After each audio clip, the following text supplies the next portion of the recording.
Setelah menuai protes dan penolakan dari warga, Bupati Pati membatalkan kebijakan kenaikan pajak bumi dan bangunan perdesaan dan perkotaan atau PBBP 2 sebesar 250%. Sayangnya kebijakan ini sudah memantik amarah warga yang merasa suaranya tidak didengar dan tidak dilibatkan dalam audiensi. Lantas apa saja poin yang harus dievaluasi dari kebijakan yang diambil oleh Bupati Pati? Kita akan membahasnya malam hari ini bersama Trubus Rahadiansyah, pengamat kebijakan publik. Selamat malam Pak Trubus, terima kasih waktunya. Selamat malam Mbak Ayu. Pak Trubus, jadi setelah akhirnya menuai polemik yang besar dan juga ancaman demonstrasi, Bupati Pati Sadewo membatalkan kenaikan PBBP 2 di daerahnya. Tapi terlanjur banyak kritik yang mengatakan bahwa kebijakan ini terburu-buru dan sebatas cek ombak saja. Saya ingin tahu pendapat Anda, setuju tidak dengan kritik tersebut? Iya, saya rasa setuju itu karena memang secara kebijakan ya apa yang dilakukan oleh Bupati ini memang minim perencanaan yang matang. Kemudian itu, dan yang kedua memang di sini sosialisasi dari kebijakan itu juga sangat minim. Di satu sisi juga pelibatan publiknya juga nggak ada, kalaupun ada juga sangat minim. Di satu sisi lagi adalah bahwa alasan-alasan, argumen-argumen yang dikemukakan oleh pemerintah, oleh Pemda, oleh Bupati, itu terasa memang sangat politis gitu. Misalnya bahwa itu tidak naik selama 14 tahun katanya, dan di situ sehingga dinaikkan sampai 250%. Kemudian juga sudah ada 50% masyarakat yang sudah membayar dengan aturan yang baru itu, dan ini sudah berlaku sejak Mei. Kemudian juga sebenarnya ini aturan harusnya sudah ada sejak tahun 2011, tetapi hingga kini berganti kepemimpinan sampai kepemimpinan Pak Sudewo ini baru bisa dilaksanakan. Dan yang lainnya ya dari sisi itu tadi, kebutuhan akan APBD dalam hal ini untuk proses pembangunan, karena infrastruktur di Pati sendiri yang sangat memprihatinkan. Itu yang saya dengar beliau ketika kita di media lain saling komunikasi. Nah, jadi saya menangkap bahwa ini semua sesungguhnya adalah lebih bagaimana kemudian ketika Bupati memutuskan kenaikan 250 itu oleh masyarakat memang tidak ada semacam konsultasi publik yang baik. Nah, kalau misalnya merujuk pada undang-undang hubungan ya keuangan pusat dan daerah, itu Undang-Undang nomor 1 tahun 2002, sebenarnya pemerintah daerah berwenang di situ. Kalau lihat pergubnya, pergub nomor 17 pergub Bupati ini, itu sebenarnya di pasal 8 ya 4 dan 8 itu membenarkan itu semua, artinya sampai ke situ. Cuman ini memang harusnya tidak diberikan secara ujuk-ujuk gitu loh Pak. Jadi tiba-tiba masyarakat terkejut karena jumlahnya sampai 250%. Harusnya ini sampai 20% itu dilakukan selama 5 tahun kepemimpinannya. Nah, itu harusnya, atau penaikannya secara bertahap saja, sehingga tidak dimanfaatkan secara politis oleh pihak-pihak lain yang dalam hal ini kalau kita lihat memang ada janji-janji kampanye yang memang di situ diingkari, atau memang kemudian masyarakat merasa terlukai, akhirnya dikecewakan. Yang lainnya memang lebih kepada ini Mbak, pernyataan Bupati sendiri yang mengatakan silakan kalau mau demo 5.000 saja nggak apa-apa, 50.000 sekali. Nah, ini kan seperti menantang kepada rakyatnya sendiri gitu, sehingga disinilah kemudian saya melihat masyarakat dan masyarakat Pati ya dalam hal ini merasa ada ketersinggungan, menimbulkan amarah, murka lah kira-kira seperti itu, sampai kemudian ada posko penggalangan ini yang sangat diupayakan sebenarnya bisa melalui musyawarah mufakat, tapi kemudian terjadi malah semacam benturan fisik gitu, benturan hampir nyaris terjadi bentrokan. Nah, karena apa? Karena donasi itu kalau kita lihat sesungguhnya representasi dari publik yang menghendaki agar ada langkah-langkah lebih lanjut. Jadi tidak sekedar membatalkan, karena kekhawatiran ini kan persoalan trust, Mak. Jadi trust publiknya sudah turun di sana itu terhadap kepemimpinan Bupati itu sendiri. Karena donasi yang terus melimpah sampai detik ini paling tidak itu mengindikasikan sampai tanggal 13 tetap mereka ngotot akan melakukan demo, kan berarti arahnya kan ke impeachment jadinya Mbak, kalau itu yang terjadi. Nah di sini persoalan kenaikan pajak ini seperti entry point gitu loh dari adanya rencana-rencana yang ya kita sendiri tidak tahu, tetapi yang jelas itu ada rencana politis mungkin dari para pesaingnya dulu pada saat pilkada itu sendiri, atau memang dari internal Pak Bupati sendiri yang sekarang ada kepemimpinan, mungkin ada yang istilahnya barisan sakit hati atau kecewa atau tidak tercapai harapannya. Yang jelas juga harusnya ini DPRD-nya juga harusnya secara bertanggung jawab, secara transparan juga mendukung terhadap kebijakan ini, melakukan sosialisasi, melakukan dialog publik secara terus-menerus. Itu Mbak, menurut Mbak Ayu, menurut saya. Baik, sebenarnya masalah sosialisasi ini memang hal yang sangat disayangkan dan seharusnya kita mendapatkan informasi juga dari Bupati Pati Sadewo malam hari ini. Sudah kita undang dalam segmen dialog kali ini, namun sayangnya belum dapat bergabung Pak Trubus dan juga pemirsa. Jadi kita akan terus membahas ini dari sudut pandang kebijakan publiknya saja. Tapi seperti kata Pak Trubus tadi, ini sepertinya senada dengan informasi yang disampaikan oleh Wamenkeu bahwa terkait dengan PBB dan P2 memang diserahkan ke daerah masing-masing dan akhirnya nanti akan diawasi oleh Pemprov begitu. Tapi yang ingin saya tanyakan Pak Trubus, sebenarnya seperti apa sih seharusnya alur pembaruan kebijakan kenaikan pajak? Karena kan ini sangat sensitif terhadap masyarakat. Apakah memang tidak ada batasan persentase kenaikan?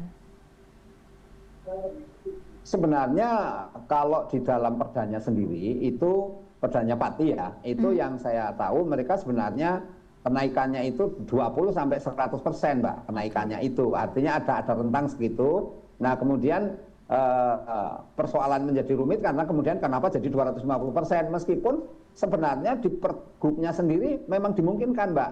Dan kembali lagi ke undang-undangnya sendiri, Undang-Undang Nomor 1 tentang hubungan keuangan pusat dan daerah juga dimungkinkan gitu. Jadi artinya ini memang sesuatu yang menurut saya logis gitu, logis akan dilakukan, tetapi memang menjadi rumit karena persoalan timingnya mungkin yang menjadi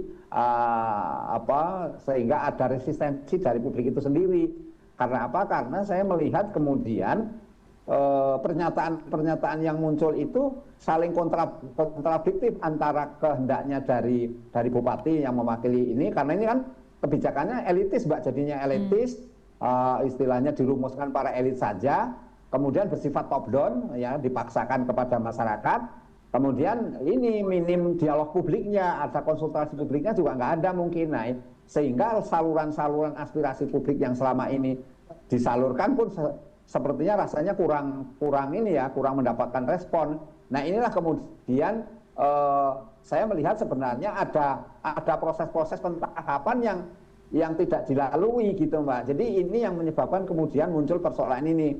Dan yang kita lihat kemudian sebenarnya proses itu kan melalui ini Mbak, dimusyawarahkan dengan pihak ini kan, camat ya, stafnya paling tidak camat, lurah semuanya kalau di sana kan gitu, karena itu menyangkut bupati kan.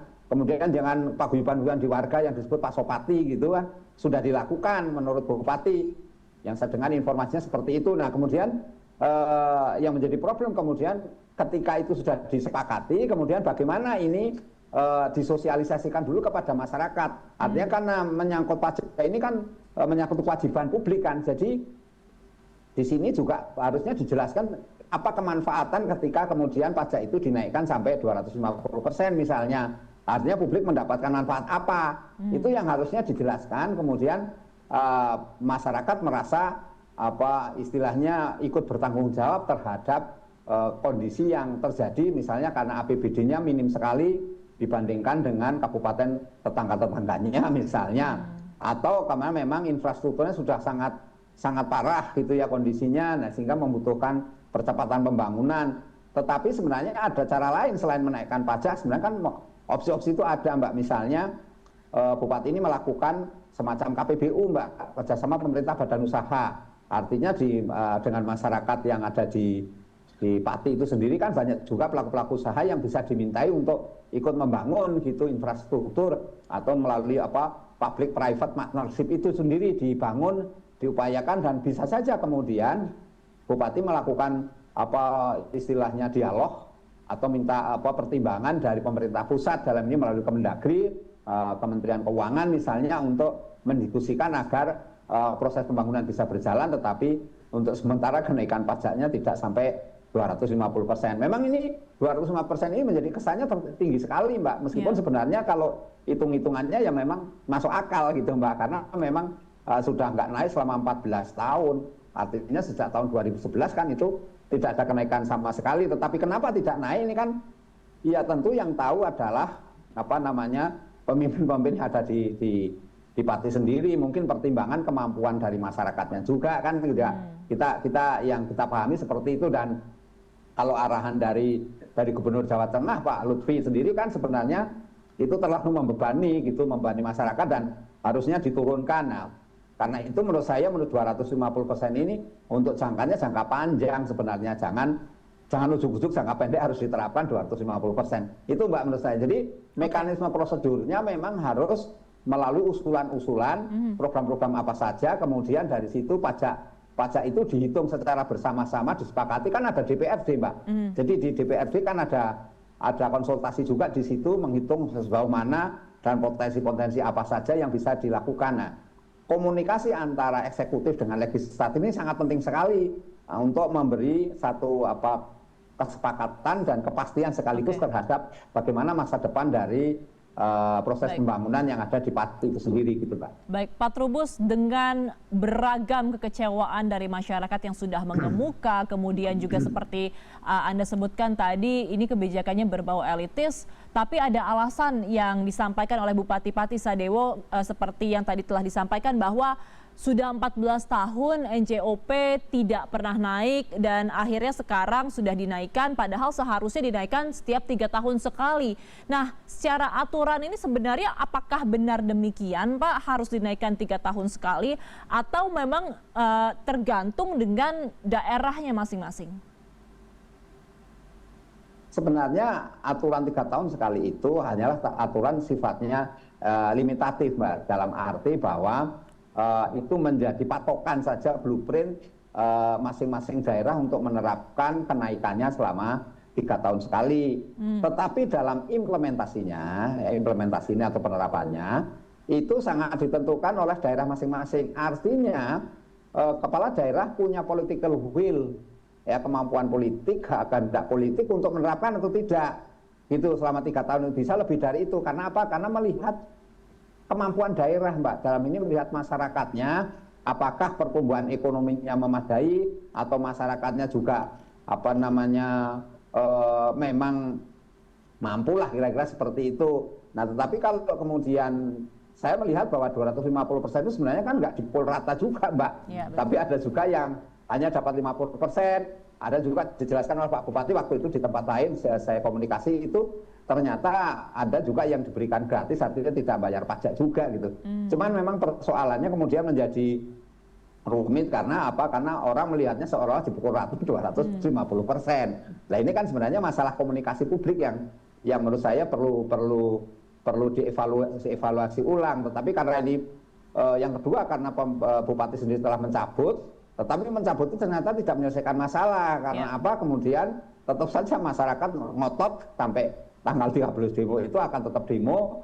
Nah, sesungguhnya di balik itu apa ya?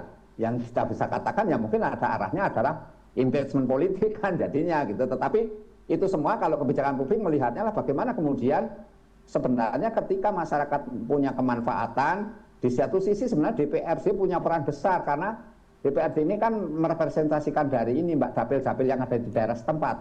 Sehingga harusnya ini melakukan saluran yang ada bisa melakukan komunikasi pendekatan kepada dapilnya masing-masing. Kemudian juga dalam ini secara struktural bupati kan di bawahnya kan ada namanya camat, Mbak, camat, lurah, sampai ke RT RW, tokoh-tokoh masyarakat, tokoh agama kan dirangkul semua, Mbak. Nah, itu menurut saya yang harusnya dilakukan gitu. Oke, baik. Terakhir Pak Trubus, sayangnya pembatalan kebijakan ini tidak serta-merta meredam kemarahan masyarakat. Tanggal 13 masih ada ancaman demo besar-besaran.